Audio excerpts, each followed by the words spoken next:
Hi, I'm Adam Summer. You're listening to the Yerushalmi Talk podcast with the support of the Yeshivat Devar Yerushalayim in Har Nof, Jerusalem. This is Berechot, chapter 8, Halacha 6.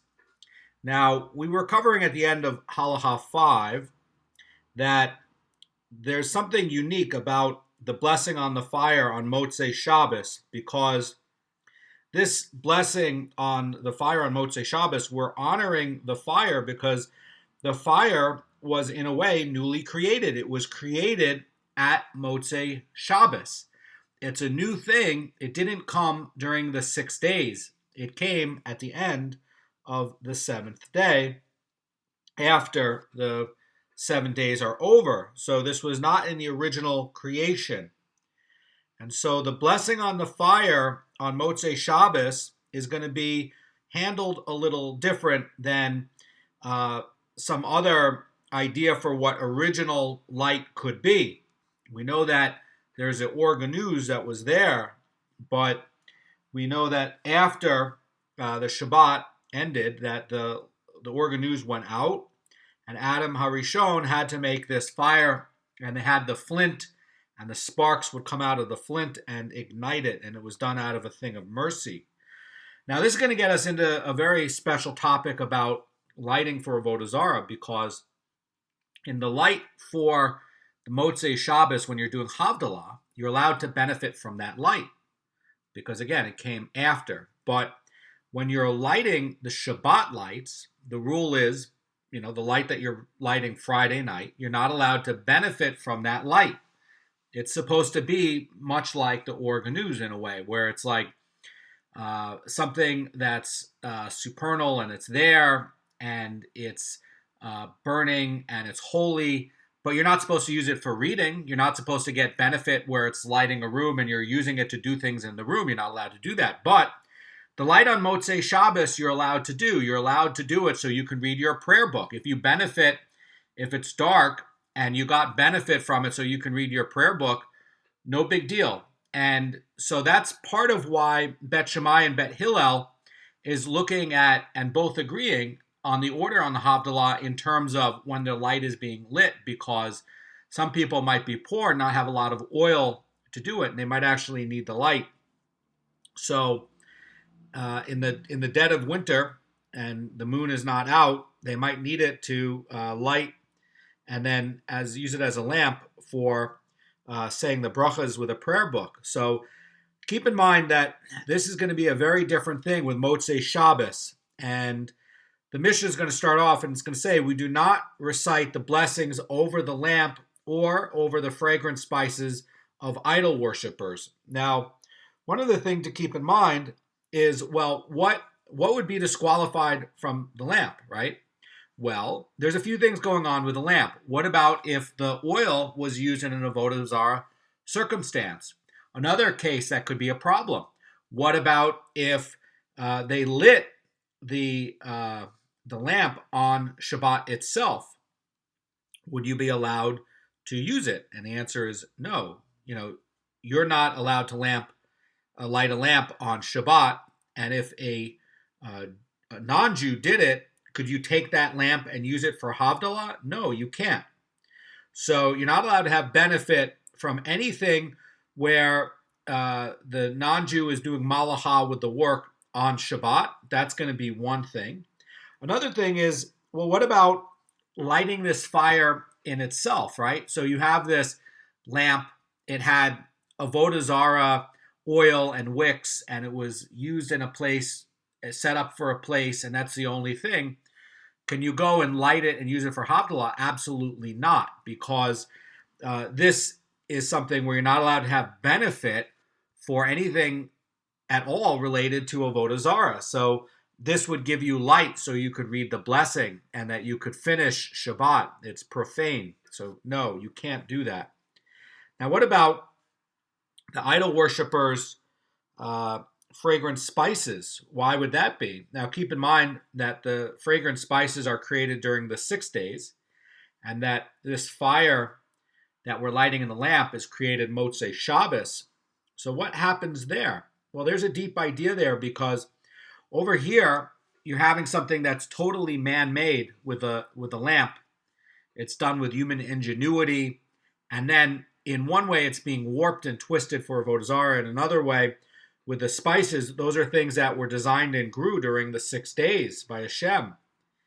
And the worry with the spices is that perhaps they were used to be part of a idol worshiping service, or maybe they were at a banquet, or maybe they were there next to the idol. But basically the idea here is that anything that's used with a service of avodah zarah or avodah zarah cannot be used for any benefit. And certainly you can't enjoy the fragrance of these spices. Now, can you bottle the fragrance of the spices?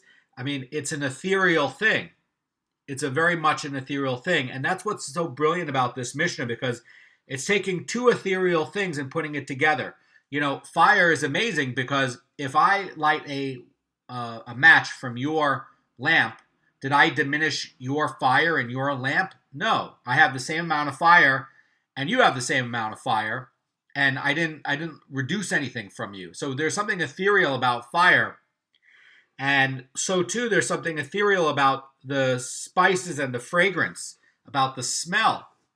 And it's going to come up later in Halacha about smells, and it's going to come up later in Halacha about these ethereal things with fragrance. And there's always going to be a question and a debate tonight whether these fragrances are going to be ethereal and they're going to count as something for Beur and taking things out or not. There's a lot of halacha that's going to be coming up with these ethereal things when you get into Shvius, Masechet Shvius, because Beur is going to have a lot to do with it, like when you're making pickles and things like that. So in terms of the Mishnah being brilliant, which it is, it's taking two things that are ethereal and putting them together. You have the fire, which is ethereal, and you have the spices, which are ethereal. But certainly you cannot benefit from anything that the idol worshippers were dealing with their idols. Now the Mishnah continues, says, nor over the lamp or the fragrant spices of the dead. So what would that be? Well, that's talking about in the old days, and you know this from a lot of like Norse mythology, and there's a lot from Indian mythology in the middle continent there under China, the southern continent there under China, and basically there was a lot of lamps that would be lit or spices that could be put next to the corpse, and what would happen is they would do it to honor the dead. And maybe, I know in China, this is the way it works. In traditional Chinese culture, they'll put the corpse in the bed for 3 days with a lot of spices, and then they won't bury the bed for 3 days. And it's like the person is sleeping in his house. That's the idea.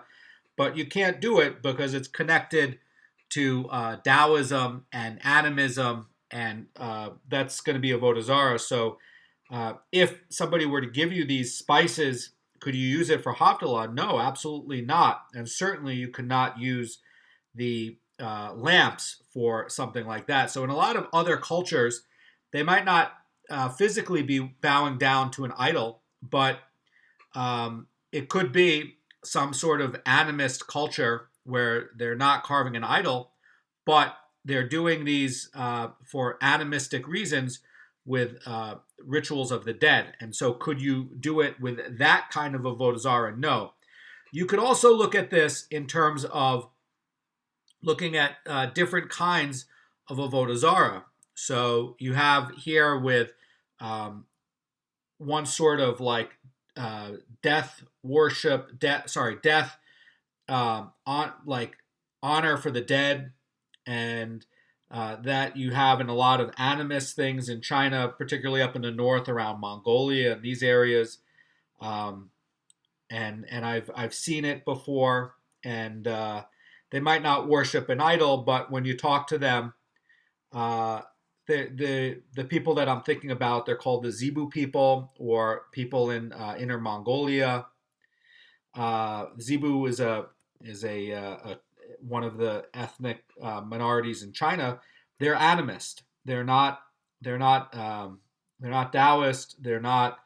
Um, they're not worshiping a guy who went to a mountain in Tibet.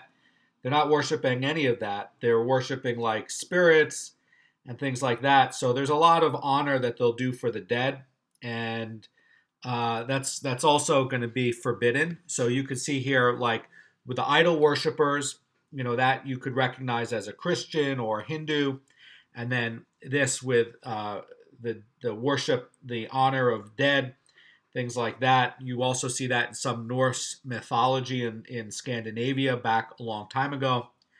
And so that would be a different kind of avodah zarah, also forbidden.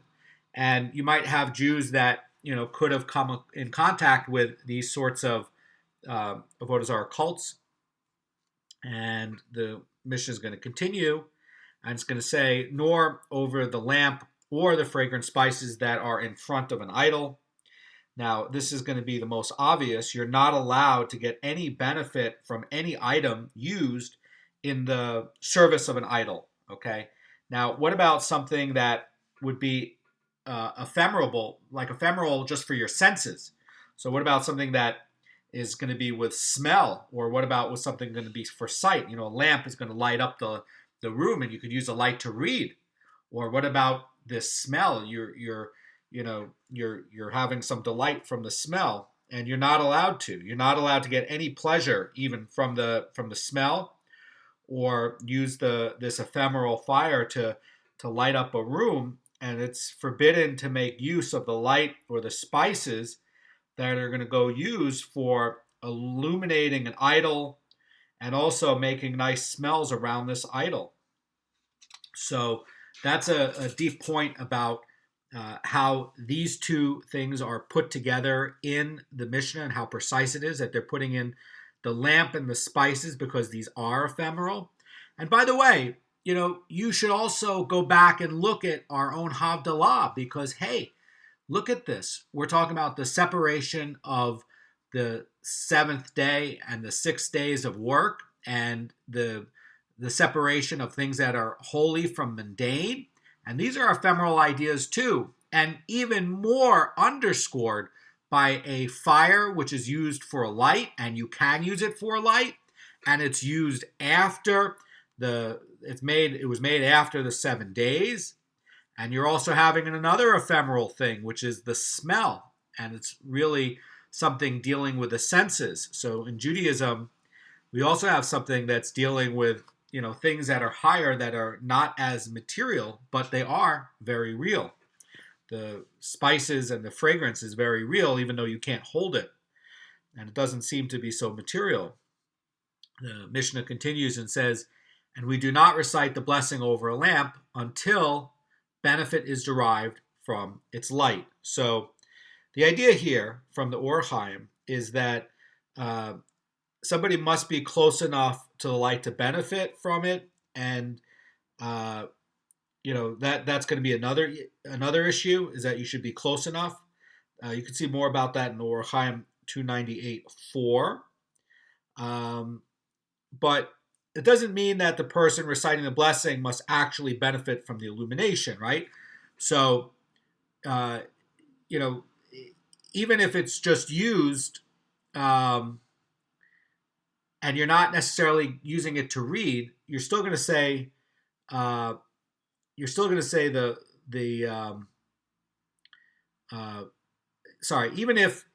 if you're reciting the blessing, okay, you're going to be getting benefit, and you actually have to get benefit from the illumination in some way.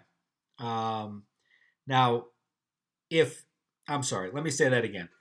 He does not have to, if he has a light on in his house, does he need the fire to go and illuminate? No. Okay, he has the light, so he doesn't need the light from the candle to do it. So if he's not getting the benefit from the light that he's lighting for Havdalah, he can recite the blessing, okay, because he has another light. what this is trying to say is that if the person did want to benefit from the light, he's close enough to the candle that he can benefit from the light. That's what this is trying to say. So that it's not saying that you're going to be benefiting from it necessarily, because in the modern world today we have modern light, and we're not using this for illumination. But the reason that you're allowed to say this bracha is because you're close enough that if you wanted to or you needed to, you could. Okay, that's going to be the idea. The Gemara is going to continue, and it's going to talk about the first part of the Mishnah's ruling. And the Gemara says, Rabbi Yaakov taught a beraisa before Rabbi Yirmiyah that we may recite a blessing over fragrant spices of idol worshippers. Well, that sounds very surprising. And the Gemara is going to ask, and it says, what is this? Does the beraisas dispute the ruling of this Mishnah that we may not recite a blessing over these kinds of spices? And the Gemara is going to answer. It's going to say, interpret the beraisa as talking about a case where the idol worshiper prepares the spices in front of his store. Okay, so that's going to be a little bit different. And this is a famous case about this. It's a very famous case. Rosh Cirilio is going to say that the point is that the fragrant spices that the beraisa is going to allow are not those that are used for an idol worshiping banquet for actual practice of avodah zarah, but rather it's to spice the store so that he could sell more merchandise. That's going to be the idea. And so that when the Jew would pass by and smell it, since those spices are not used for actual avodah zarah, he's allowed to say a blessing over it. Okay? So there's a nuance here, no contradiction at all. The Gemara now is going to talk about a beraisa that discusses a law related to the Havdalah lamp. And the Gemara says, regarding a lantern burning in a Jew's house from before the Shabbat, even though it was not extinguished and relit after the Shabbat, one may recite a blessing over it. Why would that be? Because there's no prohibited labor being performed with it on Shabbat, and because there's no prohibited labor during the Shabbat, it's allowed to be used for Havdalah. That's going to be the idea here. So the Haredim is going to say that in a case where a lamp was lit before the Shabbat and it burned in a Jew's home until after the Shabbos, there's no prohibited act being performed with it. It was not lit on the Shabbos, and no malacha was done by the light.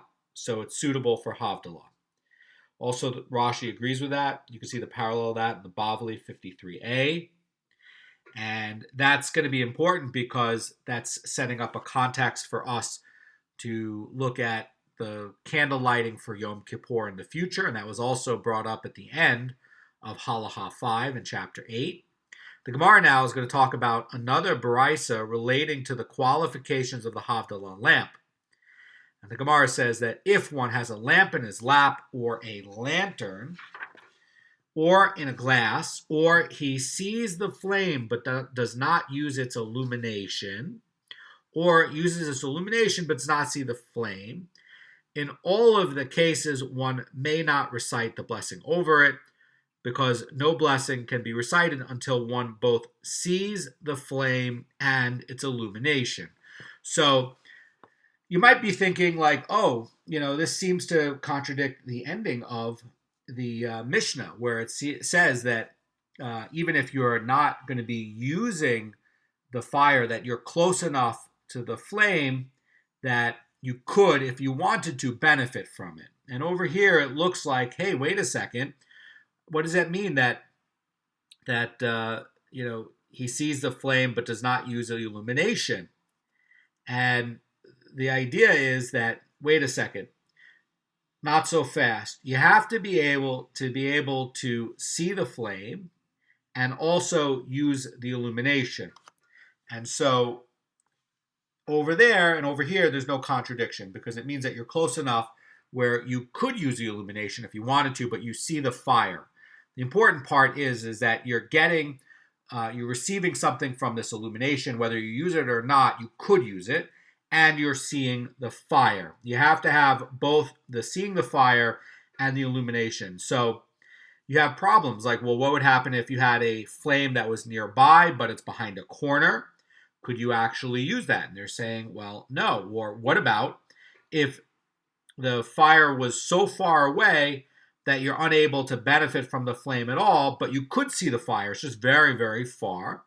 Or you could look at it another way where the flame is actually dying out and there'd be no benefit to it at all. Sometimes the flame gets to be very, very low and there's almost no light emitted from it whatsoever. Another case could be where you see the flame, but it's through a glass window pane. That could be another example. But basically what we're saying here is that this all needs to be together. You have to have the illumination close to you, whether you're going to use the illumination or not, and you have to have the flame and see it, because that's going to be teaching us the proper way to make the Havdalah with a candle. Now, the Gemara is going to have a disagreement on another brisa concerning the flames. And the Gemara says 5 things were stated about a burning coal and 5 contrasting things about a flame. The first, a coal of hekdesh is subject to me'ilah. But as for a flame belonging to hekdesh, although one may not derive benefit from it, one who derives benefit from it does not commit me'ilah. So is the physical material part that belongs to the Bet Hamikdash, that coal, that black coal that was, you know how they make coal, right? They take timber and lumber, and they make a kiln. They make a temporary clay kiln, and they put this coal into it, the lumber into it, and they light a fire in it. And basically, what they're doing is they're carbonizing this lumber, this wood, and then they open it up. Lots of air goes into it. It purifies it, and it really finalizes the carbonization of it. And then they take it out. They let it cool. And maybe what they'll do to cool it faster is they'll cover it with sand. And then you have very nice, high-quality coal, like something that you could do for the Bet Hamikdash. And so this is a very physical thing. And if you took this has value, right? You could even use it for a very nice barbecue. It has a lot of value to it. In fact, the Japanese make a very high quality coal. It's the highest quality coal in the world. And a small bag of it will cost about $50. It's very expensive, very high grade, very high quality. And it's made the same way for 1,500 years. And it's used, it makes no smell or smoke or odor at all. It's the highest quality grade. And so you could also imagine that if they're going to be making a high grade coal, that they'd be doing it also for the Bet Hamikdash. Probably they'd be doing it in the same sort of way. So could you take this physical piece of coal? No, it's me'ilah. And me'ilah is a very serious thing. I mean, we know that if somebody didn't intend to use property from the temple, which is called hekdesh, they have to compensate the value of the hekdesh they took, in this case the coal, and there's also a penalty of a fifth, and you actually have to bring a special offering to the temple called the me'ilah offering, and the law would be dealing with coal that belongs to the temple, and it's already used and belongs to the temple treasury. And by the way, I just want to point out that if you had a coal that was already being used on the altar, and then it popped and it bounced off the altar, sometimes coals will pop. It's not going to be subject to me'ilah because it has already been used for a mitzvah. But we're dealing with coal that has not been used for a mitzvah already.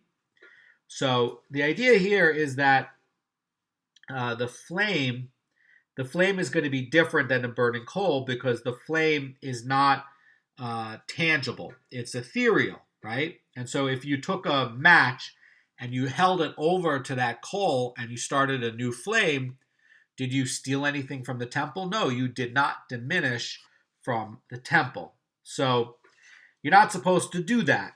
But if you did it after the fact, you didn't make Mila. Now, if you actually wanted to make Meila and it wasn't unintentional, well, you have a very big problem with Shemayim, and it's death. It's a death penalty.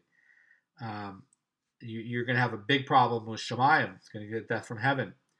So you never want to steal from the temple on purpose.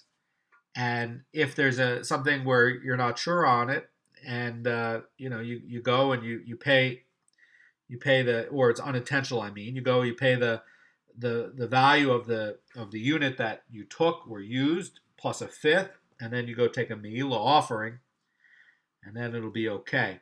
The second case, so again, what's that showing? That's showing that the fire is ephemeral, because if the fire were not ephemeral, then it would be Meila. But then also, well, how do you compensate the temple for the value plus a fifth, right? And that's the point. The point is that you can't quantify the value of the flame. It's ephemeral. It's ethereal. So you couldn't come up with a value of the fire when you held the match to it to light it, because you didn't take anything from it. You can't add the principal plus a fifth. Okay, it's ephemeral. But nonetheless, you're not supposed to do it. But if you did it, it's not Meila. That's the idea. The second case is the coal of an idol is prohibited for benefit, but a flame is permitted for benefit. So again, the coal is going to be material, and you're not allowed to have any benefit from an idol. That's going to be, by the way, doraita. And there's a lot of things in the Torah that show that you can't have any benefit at all from idol worshiping things. The most famous one is in Devarim 13:18, where it says, "And nothing of the condemned matter shall cling to your hand." The Rosh is saying like this. The Rosh Yosef is saying like this. It says, even if one burns an idol and turns it into coal, he is prohibited to benefit from the coal.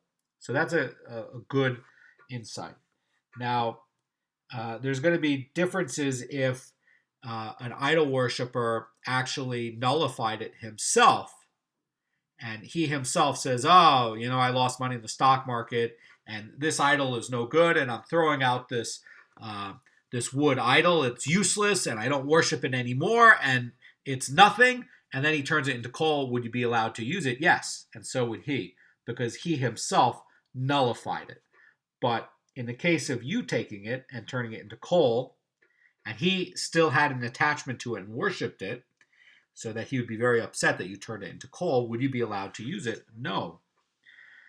What about for the flame, though? Well, the flame is no longer attached to the forbidden coal, and it has no substance. And because it has no substance, it's permitted.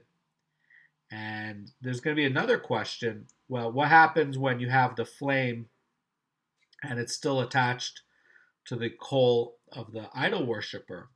And the question is, would that be permitted for benefit? The answer is no. And, you also, by the way, can't use it for illumination, and you also can't use it to even keep you warm, let alone to warm your food. So really a lot of problems. And, naturally you want to avoid everything that's connected or touching Avodah Zarah as much as possible. And really in our lives today, the biggest two sources of Avodah Zarah today are the relentless pursuit of capitalism, which has become an idol, and materialism.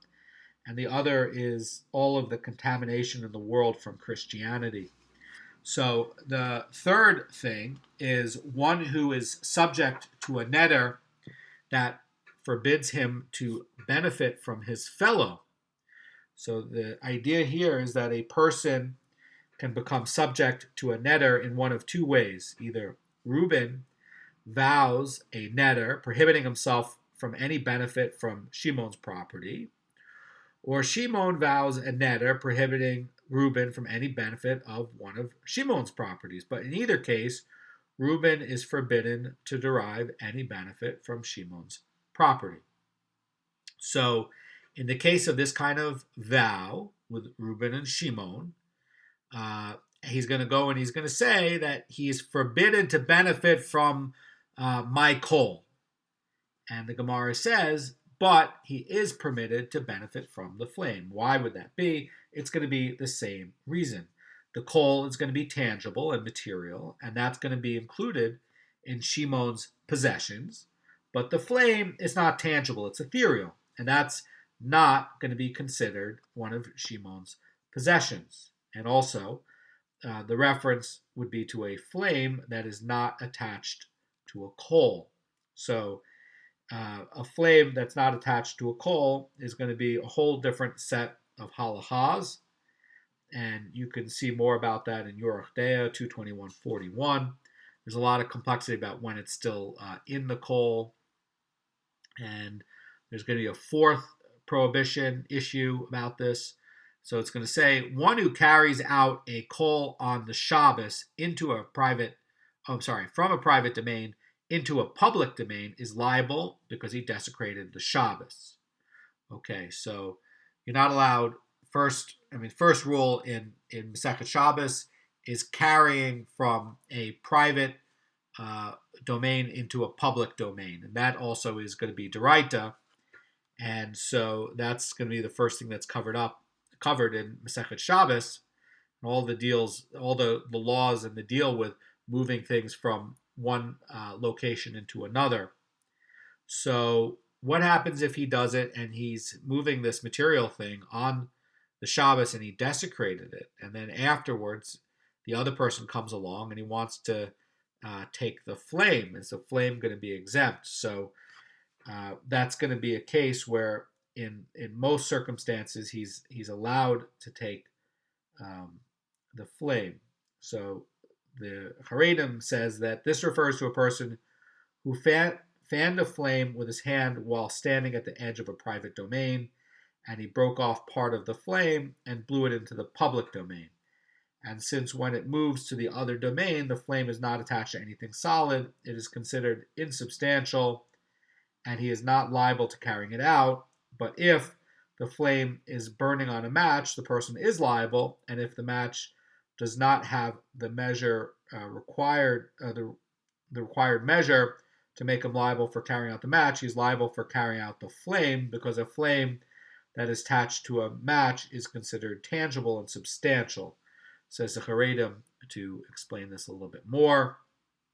And the other one, the fifth one, is going to say one may recite a blessing of Borei Morei Ha'esh over a flame, but one may not recite this blessing over a coal. So unlike the previous laws, the last four ones that we were talking about, the Brisa is talking about where the flame is more significant than the coal, and only a flame that is valid for the blessing during Havdalah, but not the coal. So one of the key ideas is this is talking also and alluding back to that, hey, you need to see the flame, and you also need to have the benefit of the flame, so it needs to be kind of close. So over here it's saying one may not recite the blessing of Borei Morei Ha'esh just over the flame.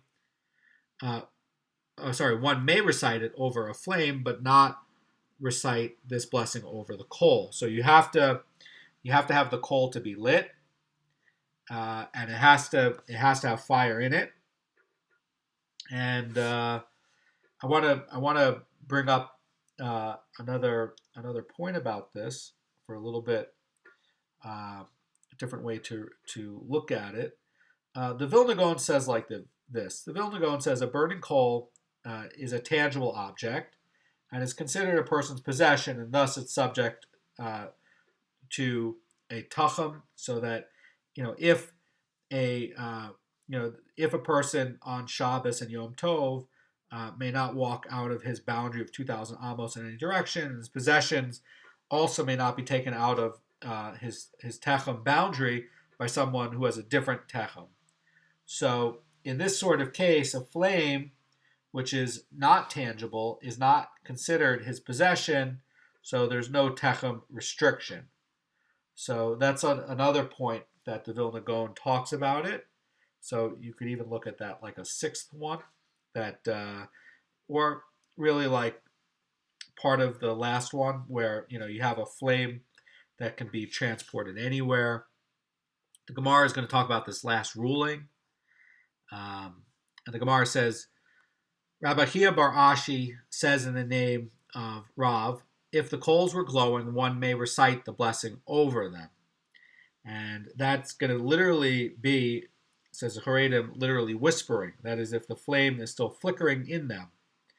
So that's going to be a key part about this. And the Gemara is going to qualify this statement. The Gemara says that Rabbi Yochanan of Keratzion says in the name of Rabbi Nachum bar Simai, glowing coals are valid only when the flame inside of them is sufficiently strong that it will attach itself to a splinter that is inserted among them, and it will ignite the splinter. So very much like what the Gemara tries to do, it tries to codify and put in, well, what's going to be considered, this or that. What's going to be considered a minimum measure? What's going to be considered, anything. It's always trying to box in a definition for things. And so this is also a definition. In other words, that this glowing coal is valid when the flame inside of these glowing coals are strong enough that if you stuck a splinter inside of it, it will ignite.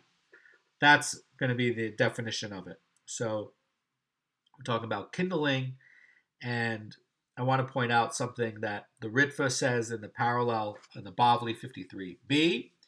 And the Ritva says that the flickering coal must have kindled for the purpose of illumination as opposed to heat. Otherwise, it cannot be valid for the blessing, just as a lamp lit in honor of a corpse is disqualified because it was not lit for illumination. Others maintain that it suffices for a coal to have been kindled for heat.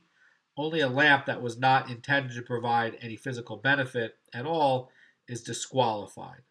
So the Mishnah Beur and Safe 27 rules in accordance with the Ritva's opinion, by the way. So the Gemara is going to talk about the use of an idol worshiper's lamp on Havdalah. This, by the way, was another thing that we were covering in the Mishnah. And the Brisa taught, if after the Shabbos ended, an idol worshiper lit a lamp from a flame of a Jew, or lit a lamp from the flame of an idol worshiper, we may recite a blessing over it. So again, the idea here is that the flame has some ephemeral, ethereal property. And the idea here is that, yes, I know in the Mishnah it says that we may not use the idol worshiper's lamp because it did not rest on the Shabbos, but this Bryce is teaching something a little different. It's saying that if the Jew lights a lamp from that flame, he may recite a blessing over the new flame of the lamp, and certainly one may recite a blessing over the lamp of an idol worshiper lit from the Jew's flame on after the Shabbos. And the idea would be over there that there's no prohibited malacha that was done even with the original flame. Okay, so part of the key idea here is this ephemeral property of the flame. And the Gemara is going to continue. It's going to ask a question. And it's going to say that it is understandable that if an idol worshiper lit a lamp from the flame of a Jew after the Shabbos, one may recite a blessing over it, for there's no prohibited labor being done with this lamp on the Shabbos, and the fact that the idol worshiper lit it does not disqualify it. Gemara continues and says, but regarding a lamp that a Jew lit from the flame of an idol worshiper after the Shabbos, the question is, why may one recite a blessing over it? And the idea here is that it must be because he is reciting the blessing over the new flame that was created after the Shabbos, but not over the original flame that the idol worshiper lit on Shabbos. The Gemara says, but accordingly, even a lamp that an idol worshiper lit from the flame of an idol worshiper after the Shabbos should be valid for the same reason. Why does the Beraisa not permit that? That's going to be the question. So the Beraisa mentions only a lamp that an idol worshiper lit from the Jew's flame, or that a Jew lit from the idol worshiper's flame, and that's implying that the lamp that an idol worshiper lit after the Shabbos from an idol worshiper's flame is unfit. So why should the lamp be different than a lamp that a Jew lit from the idol worshiper's flame? That's what it's asking. So the Haredim says, in either case, the light of the lamp is a new entity that was created after the Shabbos. And the same argument would relate to a case where an idol worshiper lit a lamp after the Shabbos from his own flame that he had kindled on the Shabbos. So the flame of the lamp should be considered a new entity. That's the idea. The Gemara is going to respond to that. And it's going to say that it is found in a Beraisa, that a Beraisa taught, if an idol worshiper kindled a lamp from a flame of another idol worshiper, we do not recite the blessing over it. And the reason for this rule is that were one to recite the blessing over a lamp that an idol worshiper kindled from another idol worshiper's flame, one might mistakenly recite it over the original flame that the idol worshiper lit on the Shabbos. The Haredim says that the original flame of the idol worshiper should be itself itself be valid for the blessing. But since a burning flame is constantly being regenerated, the flame over which one recites the blessing is not the one the idol worshiper lit on the Shabbos, but a new one that came into being after the Shabbos. However, the Haredim says that the rabbis disqualified it because they were concerned that one might recite the blessing over the idol worshiper's flame immediately after nightfall, because there's a chance for any new fire. There could be a chance for any new fire to be generated. And the idea is that the rabbis decreed that one should not even use a flame that an idol worshiper kindled from an idol worshiper's flame that was burning on the Shabbos, but if the Jew lit a new flame, a blessing may be made over it, even though the source of the flame was that of the idol worshiper. And the Tosafot parallel is saying that if the idol worshiper lit an entirely new flame after the Shabbos concluded, a blessing may be recited over it. You can find out more about this, by the way, in Avodah Zarah. This comes up in Masechet Avodah Zarah. So the Gemara states another law about the Havdalah lamp, and Rabbi Abahu says in the name of Rabbi Yochanan regarding a mavoi, which is going to be a type of alleyway, and particularly dealing with Erevim and things like that. You can find out more about that in Erevim. And the Gemara continues that regarding a mavoi that is inhabited totally by idol worshippers, but there is one Jew living in it. If the light of a fire emerges from there, one may recite a blessing over it because of that one Jew who is living there. In other words, that the Rabbi Kanievsky in his Beur shiurim is saying that we can assume that the light originates from the one Jewish resident, and that's going to be valid for blessing. And this reference is to a light that is strong enough for the passerby to derive benefit from, despite being at a distance. That's going to be the commentary by Rabbi Chaim Kanievsky about this. So there's going to be another ruling by the same Amora, and Rabbi Abahu says in the name of Rabbi Yochanan, one may not recite a blessing over fragrant spices that burned on the eve of the Shabbos in Tiberias, nor over the fragrant spices burned over the Shabbos in Sippori, because those spices are burned for the purpose of perfuming clothes and not for the sake of being smelled. So what's going on over here? Well, these are two very religious centers of learning in Eretz Yisrael, and the clothes would be perfumed, and what they would do is they would take incense and put them underneath the clothes. They would close it up, and the spices would be used to make the clothes smell nice. It wasn't fit for a blessing because they are not designated to be smelled in themselves. In other words, these spices, if you had them just by themselves, they're there for smelling. But now they're being used to make perfume, to make the clothes smell nice for Shabbat. And if you're smelling perfumed clothes, those are not going to be fit for a blessing, because no blessing is recited over a scent unless the source of the scent is going to be present. And what's going to be the source of the scent is going to be, happens to be these spices which were created during the 6 days, right? So that's already, you can see a big difference between, in this Mishnah, something so special about this ephemeral concept of the smell. So if you're smelling perfumed clothes, it's not connected to anything that was created during the 6 days. So you're not saying a bracha on it. But if you have a stick of cinnamon and you're using it for Havdalah, well, that's connected to something that was created in the 6 days, and that scent is connected to the thing that was created there. And so you will say a bracha on the spices. So that's going to be a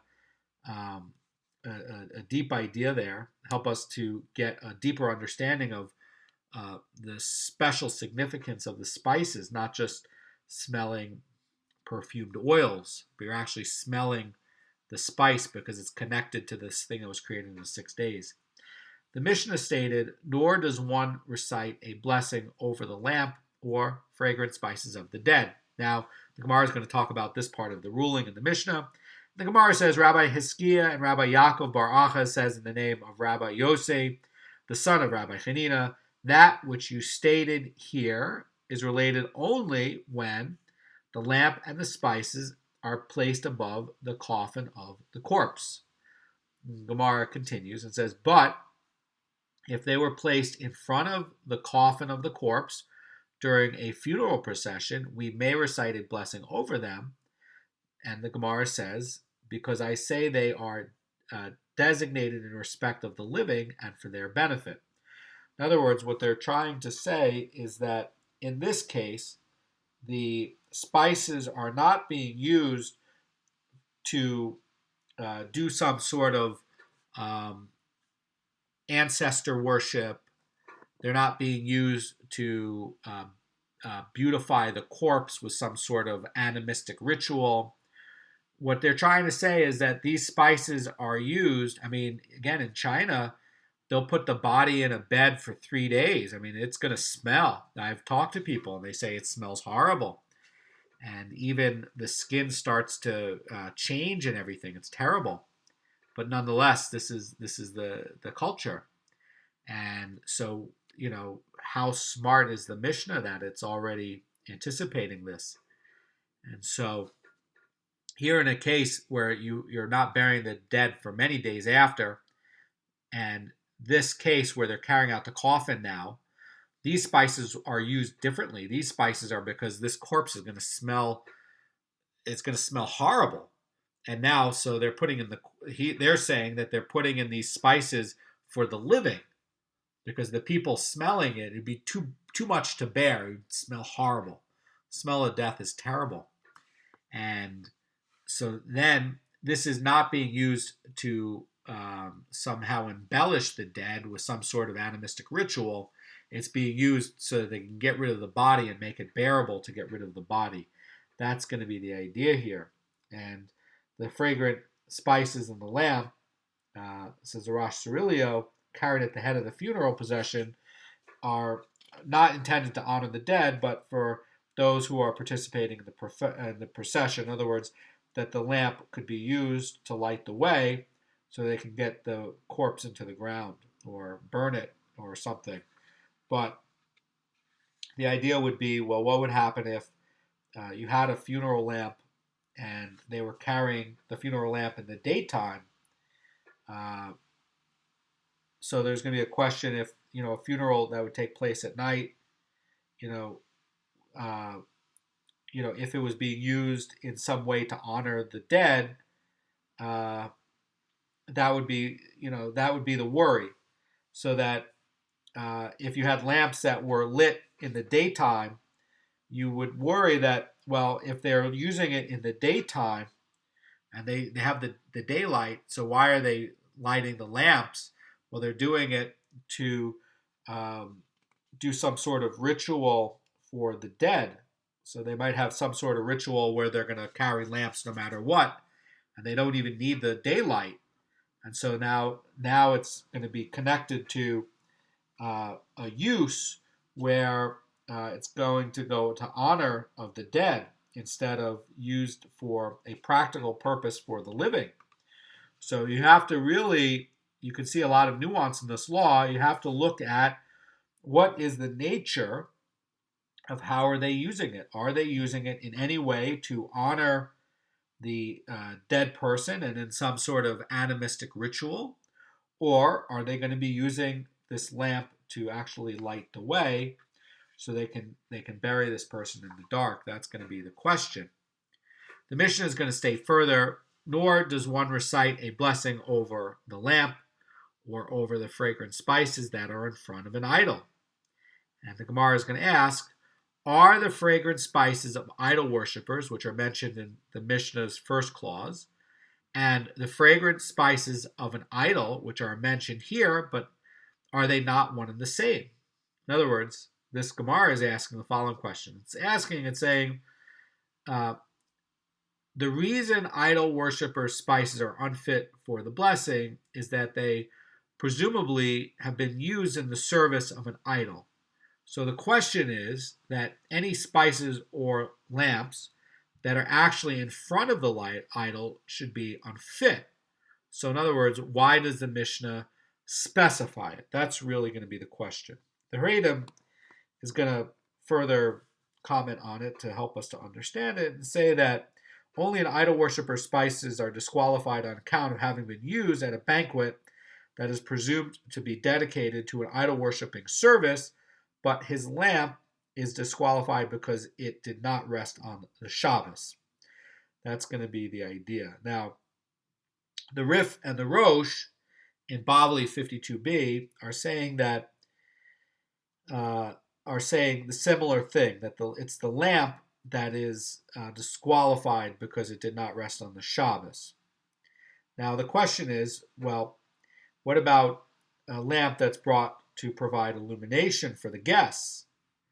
And so the idea here is that even if the lamp was used at the banquet for the idol worshippers, it is going to be fit for Havdalah as long as it was known to have rested for the Shabbos. Because we know, and what this is trying to point out, that any lamp that is lit in the honor of an idol is unfit for Havdalah. So you have a few things going on with lamp. Was it used as a part of a malacha on Shabbos? If it was, you have a problem. Was it used for a practical purpose to light the way? Well, that's going to be a different issue. Was this used to somehow bring honor to the dead in some animistic ritual? You have a problem. Was it used to bring honor to an idol itself? And if it was, it can't be used for Havdalah. It's a problem. You can't do it. Gemara is going to answer this question in the Gemara. And the Gemara is going to say, interpret the last clause as dealing with a lamp and fragrant spices that are in front of an idol belonging to a Jew. In other words, what this is trying to say is that the Mishnah is trying to teach that even if the Jew does not actually believe in that idol and only worships it to even trick his neighbors who might be antagonistic, he may not recite a blessing over the spices or the lamp. So that's going to be a deep idea. Now, any item that's used in an actual idol worshiping service is going to be prohibited from all benefit. And the spices of an idol are going to be disqualified not only from the Havdalah service, but you're also not allowed to say a blessing over it. Now, that's going to be a deep idea because, let's just look at the Rambam on this. Rambam in Hilchos Shabbos 29:25, Mishnah Torah, is saying that when the Mishnah disqualifies the idol worshiper's lamp, it refers to one that was used at a banquet. And the Rambam is saying that an idol worshiper's lamp is disqualified if it was used at a banquet or it did not rest on the Shabbos. So the Gemara here means to ask, and it's trying to say that if the Mishnah's first clause disqualifies both the spices and the lamp of the idol worshiper's banquet on account of it being connected to an idol worshipping service, it should be obvious that these items are disqualified if they were actually placed in front of the idol. So why is the Mishnah stating it specifically? And the Bavli answer is going to be saying that the Mishnah is going to be teaching that the reason we may not recite the blessings over the idol worshipping fragrant spices is that we're dealing with spices that were used in the service of an idol. That's another way to look at it. Now, the Mishnah is going to conclude the next point, and the Gemara says one does not recite the blessing over a lamp until benefit is derived from the light. And wow, this is going to definitely be agadic and deep and interesting, and I think we will continue this tomorrow because there's a lot of detail with it. Anyway, have a great day.